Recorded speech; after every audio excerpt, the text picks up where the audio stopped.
মক্কায় আসার পর থেকে প্রতিদিনই কেউ না কেউ আমাকে নক দিয়ে যাচ্ছে, আমার সাথে দেখা করতে চায়। আসলে আমার মতো ছোট্ট একটা মানুষকে এত মানুষ ভালোবাসে, আর দেশের বাইরে এসেও যে তারা আমাকে দেখার জন্য এত উদ্গ্রীব হয়ে থাকবে, এটা ভেবে আসলে আমি গর্বিত হলেও মনে মনে অনেক কষ্ট পাচ্ছি যে আমি অনেকের সাথে আসলে গিয়ে দেখা করতে পারছি না। যেহেতু আমি হেরেম শরীফে এসেছি হজ আদায় করতে, তারপরেও দেখেন আজকে আমার জন্য এক বড় ভাই অনেকক্ষণ যাবত এই রোদ্রের মধ্যে কষ্ট করছে।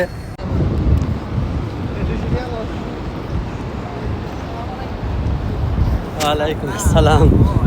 অবশেষে দেখা হয়েছে সেই শুভাকাঙ্ক্ষী বড় ভাইয়ের সাথে, আমরা তার সঙ্গে একটু পরিচয় হয়ে নিব। আসসালামু আলাইকুম।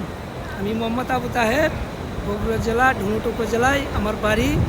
আমি মক্কা হেরাম শরীফে কাজ করি। যদি আমার এলাকাবাসী কোনো সমস্যায় থাকেন, কেউ কিছু জানতে চান, তাহলে আমার সাথে যোগাযোগ করবেন।